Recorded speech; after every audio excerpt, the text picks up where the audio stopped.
Hello दोस्तों, हमारे YouTube channel पर आप लोग का स्वागत है। तो चलिए, आज हम लेकर आ चुके हैं क्लास 10th का है जो VVI क्वेश्चन में हिंदी से लेकर आया हुआ हूँ। तो आप लोग को इस वीडियो को स्किप नहीं करना है और ध्यान से देखना है, ताकि आप लोग जब भी क्वेश्चन ये देखें तो आप लोग का याद रहे कि इसका आंसर क्या होगा। तो चलिए हम लोग वीडियो शुरू करते हैं। वीडियो शुरू करने से पहले अगर चैनल पर नए हैं तो चैनल को सब्सक्राइब और बेल आइकन ऑन कर लीजिए। तो चलिए वीडियो शुरू करते हैं। चलिए, सबसे पहला नंबर प्रश्न में खड़ा है, मछली लेकर कौन भाग गया था। मछली लेकर कौन भाग गया था? तो याद रखेंगे, संतु भाग गया था। कौन भाग गया था? संतु भाग गया था। ऑप्शन नंबर बी जो है इसका बिल्कुल सही उत्तर हो जाएगा। चलिए, उसके बाद बढ़ते हम लोग दूसरा नंबर प्रश्न की। और दूसरा नंबर प्रश्न में खड़ा है, हिंदी भाषा की लिपि क्या है? हिंदी भाषा की लिपि क्या है? तो याद रखेंगे, देवनागरी है। कौन सी लिपि है? देवनागरी। ऑप्शन नंबर बी जो है इसका बिल्कुल सही उत्तर हो जाएगा। चलिए, उसके बाद बढ़ते हैं हम लोग तीसरा नंबर प्रश्न की। और तीसरा नंबर प्रश्न में खड़ा है, बिरजू महाराज के चाचा का नाम क्या था? बिरजू महाराज के चाचा का नाम क्या था? तो याद रखेंगे, शंभूजी महाराज। ऑप्शन नंबर ए जो है इसका बिल्कुल सही उत्तर हो जाएगा। बिल्कुल इसी तरह का प्रश्न आपको एग्जाम में देखने को मिलेगा, आपको गर्दा मचाना है। चलिए, उसके बाद बढ़ते हम लोग 4 नंबर प्रश्न की। और 4 नंबर प्रश्न में खड़ा है, जार शाही कहाँ थी? जार शाही कहाँ थी? तो याद रखेंगे, रूस में थी। कहाँ पे? रूस में। ऑप्शन नंबर बी जो है इसका बिल्कुल सही उत्तर हो जाएगा। चलिए, उसके बाद बढ़ते हम लोग 5 नंबर प्रश्न की। और सारे प्रश्न बिल्कुल वायरल प्रश्न पत्र हैं, एकदम आपका एग्जाम में यहीं से प्रश्न पूछा जाएगा। और वायरल प्रश्न पत्र के लिए आप हमारे यूट्यूब चैनल को सब्सक्राइब नहीं किए तो चैनल को सब्सक्राइब कर लीजिए, ताकि सबसे पहले वायरल प्रश्न पत्र आप तक पहुंचे।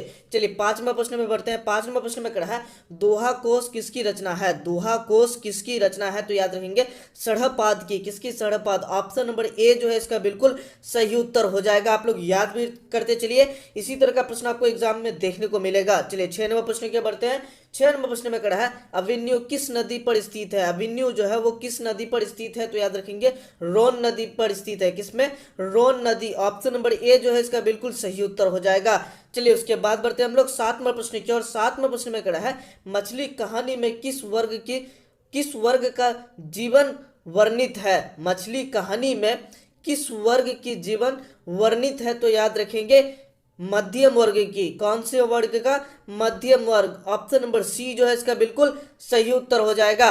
चलिए, उसके बाद बढ़ते हम लोग 8 नंबर प्रश्न की। और 8 नंबर प्रश्न में खड़ा है, बिरजू महाराज की ख्याति किस रूप में है? बिरजू महाराज की ख्याति किस रूप में है? तो याद रखेंगे, नृतक के रूप में। किसके रूप में? नृतक। ऑप्शन नंबर ए जो है इसका बिल्कुल सही उत्तर हो जाएगा। आप लोग याद भी करते चलिए। चलिए, उसके बाद बढ़ते हम लोग 9 नंबर प्रश्न की। और 9 नंबर प्रश्न में खड़ा है, भाववाचक संज्ञा का उदाहरण है। भाववाचक संज्ञा का उदाहरण कौन सा है? तो याद रखेंगे, भाववाचक संज्ञा का उदाहरण कौन है? ऑप्शन नंबर ए, सर्दी जो है वो भाववाचक संज्ञा है। ऑप्शन नंबर ए जो है इसका बिल्कुल सही उत्तर हो जाएगा। आप लोग याद भी करते चलिए। चलिए, उसके बाद बढ़ते हम लोग 10 नंबर प्रश्न की। और 10 नंबर प्रश्न में खड़ा है, आध्यात्मिक शिक्षा से गांधी जी का क्या तात्पर्य है? आध्यात्मिक शिक्षा से गांधी जी का क्या तात्पर्य है? तो याद रखेंगे, हृदय की शिक्षा। ऑप्शन नंबर ए जो है इसका बिल्कुल सही उत्तर हो जाएगा। चलिए, उसके बाद बढ़ते हम लोग 11 नंबर प्रश्न की ओर। यही प्रश्न आपको एग्जाम में देखने को मिलेगा। सारे प्रश्न बहुत इंपॉर्टेंट है, तो याद करते चलिए। चलिए, 11 नंबर प्रश्न में खड़ा है, शिक्षा और संस्कृत किसकी रचना है? ये क्वेश्चन बहुत ही VVI है। शिक्षा और संस्कृत किसकी रचना है? तो याद रखेंगे, महात्मा गांधी की। किसकी? Mahatma Gandhi. Option number A जो है इसका बिल्कुल सही उत्तर हो जाएगा। चलिए, उसके बाद बढ़ते हम लोग 12 नंबर प्रश्न की। और 12 नंबर प्रश्न में खड़ा है, भारत से हम क्या सीखे क्या है? भारत से हम क्या सीखे ये क्या है? तो याद रखेंगे, भाषण है। क्या है? भाषण है। तो ऑप्शन नंबर सी जो है इसका बिल्कुल सही उत्तर हो जाएगा। चलिए, उसके बाद बढ़ते हम लोग 13 नंबर प्रश्न की। और 13 नंबर प्रश्न में खड़ा है, मैक्स मूलर को वेदांतियों का वेदांती किसने कहा? मैक्स मूलर को वेदांतियों का वेदांती किसने कहा? तो याद रखेंगे, स्वामी विवेकानंद ने कहा था। किसने कहा था? Swami Vivekananda. Option number B जो है इसका बिल्कुल सही उत्तर हो जाएगा। मैक्स मूलर को वेदांतियों का वेदांती किसने कहा? तो स्वामी विवेकानंद ने कहा था। चलिए, उसके बाद बढ़ते हम लोग 14 नंबर प्रश्न की। और 14 नंबर प्रश्न में खड़ा है, धदाची की हड्डी से क्या बना था? धदाची की हड्डी से क्या बना था? तो याद रखेंगे, इंद्र का वज्र बना था। क्या बना था? इंद्र का वज्र। ऑप्शन नंबर ए जो है इसका बिल्कुल सही उत्तर हो जाएगा। चलिए, उसके बाद बढ़ते हम लोग 15 नंबर प्रश्न की। और 15 नंबर प्रश्न में खड़ा है, श्रम विभाजन और जाति प्रथा के लेखक कौन है? श्रम विभाजन और जाति प्रथा के लेखक कौन है? तो याद रखेंगे, भीमराव अंबेडकर है। कौन है? Bhimrao Ambedkar. Option number A जो है इसका बिल्कुल सही उत्तर हो जाएगा। चलिए उसके बाद बढ़ते हैं हम लोग 16 नंबर प्रश्न की ओर। 16 नंबर प्रश्न में कह रहा है बहादुर अपने घर से क्यों भाग गया था। बहादुर अपने घर से क्यों भाग गया था, तो याद रखेंगे मम्मी की मार के कारण। किसके कारण? माँ की मार के कारण। ऑप्शन नंबर सी जो है इसका बिल्कुल सही उत्तर हो जाएगा। बहादुर अपने घर से क्यों भाग गया था? माँ की मार के कारण। चलिए उसके बाद बढ़ते हैं हम लोग 17 नंबर प्रश्न की ओर। 17 नंबर प्रश्न में कहा है बिरजू महाराज किस शैली के नृतक है। बिरजू महाराज किस शैली के नृतक है, तो याद रखेंगे कथक शैली के। कौन से शैली के? कथक शैली। ऑप्शन नंबर डी जो है इसका बिल्कुल सही उत्तर हो जाएगा। चलिए उसके बाद बढ़ते हैं हम लोग 18 नंबर प्रश्न की ओर। 18 नंबर प्रश्न में कहा है अशोक वाजपेयी का जन्म कब हुआ। अशोक वाजपेयी का जन्म कब हुआ था, तो याद रखेंगे 16 जनवरी 1941 ईस्वी में हुआ था। कब हुआ था? 16 जनवरी 1941। ऑप्शन नंबर ए जो है इसका बिल्कुल सही उत्तर हो जाएगा। चलिए उसके बाद बढ़ते हम लोग 19वां प्रश्न की ओर। 19वां प्रश्न में कहा है विल्नव क्या है, तो याद रखेंगे विल्नव जो है वो एक छोटा सा गांव है। ऑप्शन नंबर बी जो है इसका बिल्कुल सही उत्तर हो जाएगा। आप लोग याद भी करते चलिए। चलिए उसके बाद बढ़ते हम लोग 20वां प्रश्न की ओर। 20वां प्रश्न में कहा है हमारी नींद कविता कहाँ से ली गई है। हमारी नींद कविता कहाँ से ली गई है, तो याद रखेंगे दुष्चक्र शस्त्र षष्ठ से। किससे? दुष्चक्र सत्र षष्ठ से। ऑप्शन नंबर सी जो है इसका बिल्कुल सही उत्तर हो जाएगा। चलिए उसके बाद बढ़ते हम लोग 21 नंबर प्रश्न की ओर। 21 नंबर प्रश्न में कहा है मेघदूत का जर्मनी में अनुवाद किसने किया था। मेघदूत का जर्मनी में अनुवाद किसने किया था, तो याद रखेंगे मैक्स मुलर ने किया था। किसने किया था? Max Muller. Option number C जो है इसका बिल्कुल सही उत्तर हो जाएगा। चलिए उसके बाद बढ़ते हम लोग 22 नंबर प्रश्न की ओर। आप लोग याद भी करते चलिए। 22 नंबर प्रश्न में कहा है मगमा को किससे विवाद था। मगमा को किससे विवाद था, तो याद रखेंगे बहू से विवाद था। किससे विवाद था? बहू से। ऑप्शन नंबर बी जो है इसका बिल्कुल सही उत्तर हो जाएगा। चलिए उसके बाद बढ़ते हम लोग 23 नंबर प्रश्न की ओर। 23 नंबर प्रश्न में कहा है लक्ष्मी के पति का नाम क्या है था। लक्ष्मी के पति का नाम क्या है, तो याद रखेंगे लक्ष्मण है। क्या है? लक्ष्मण। ऑप्शन नंबर बी जो है इसका बिल्कुल सही उत्तर हो जाएगा। चलिए उसके बाद बढ़ते हम लोग 24 नंबर प्रश्न की ओर। 24 नंबर प्रश्न में कहा है किस नदी के बांध के नीचे लक्ष्मी का घर था। किस नदी के बांध के नीचे लक्ष्मी का घर था, तो याद रखेंगे देवी नदी के बांध के नीचे। कौन सा नदी? देवी नदी। ऑप्शन नंबर डी जो है इसका बिल्कुल सही उत्तर हो जाएगा। चलिए उसके बाद बढ़ते हम लोग 25 नंबर प्रश्न की ओर। 25 नंबर प्रश्न में कहा है पार्वती बेहोश क्यों पड़ी थी। पार्वती बेहोश क्यों पड़ी थी, तो याद रखेंगे तेज बुखार के कारण। किसके कारण? तेज बुखार। ऑप्शन नंबर बी जो है इसका बिल्कुल सही उत्तर हो जाएगा। चलिए उसके बाद बढ़ते हम लोग 26 नंबर प्रश्न की ओर। 26 नंबर प्रश्न में कहा है शुद्ध वाक है।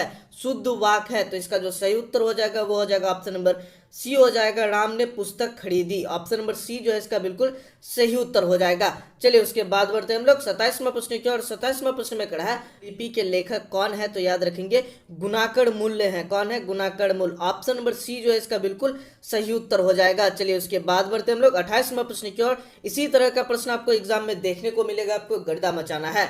28वां प्रश्न में कहा है बहादुर का पूरा नाम क्या है।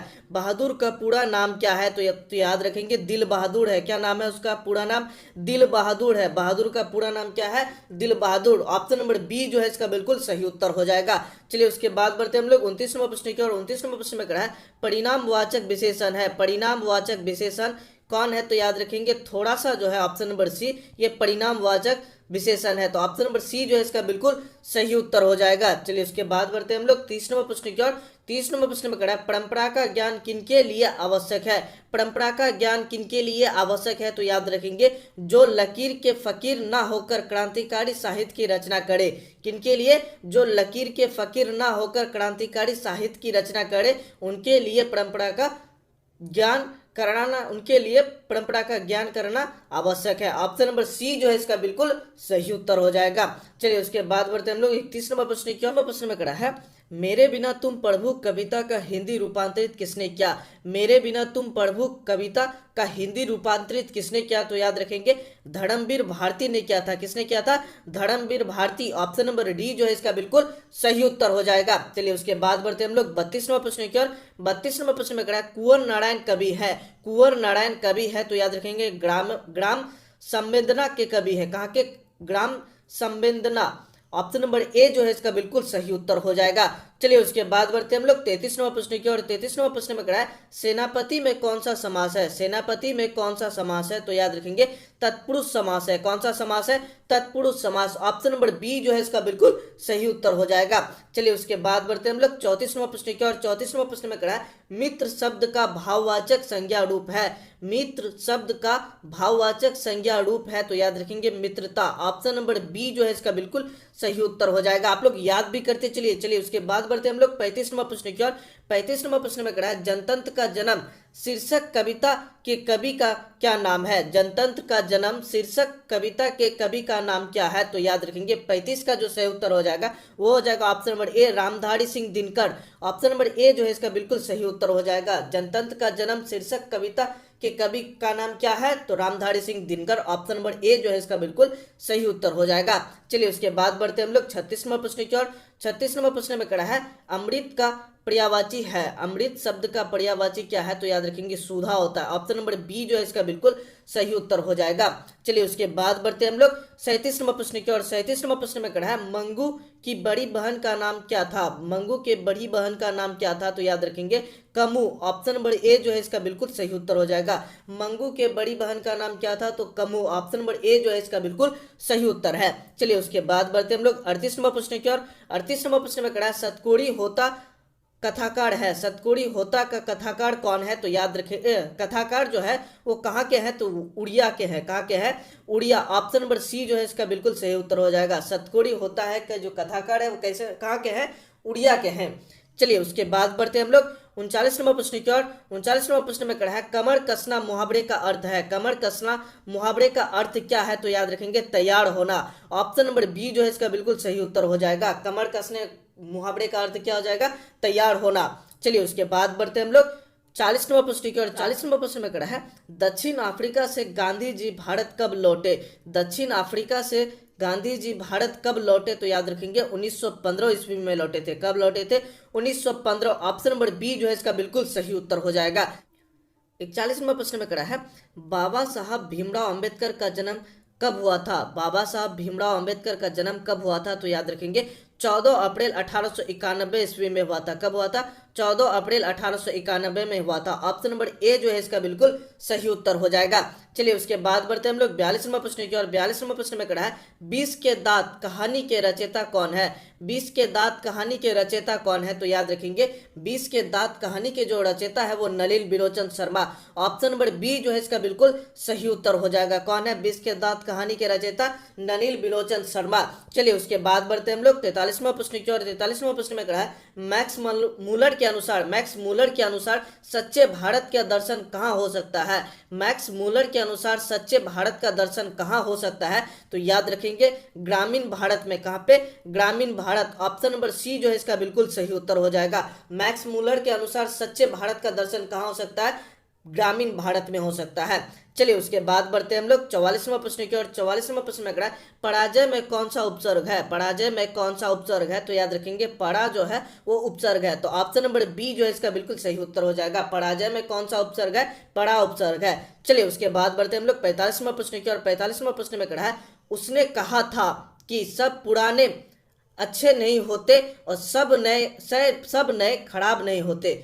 उसने कहा था कि सब पुराने अच्छे नहीं होते और सब नए खराब नहीं होते। तो इसका जो किसने कहा था?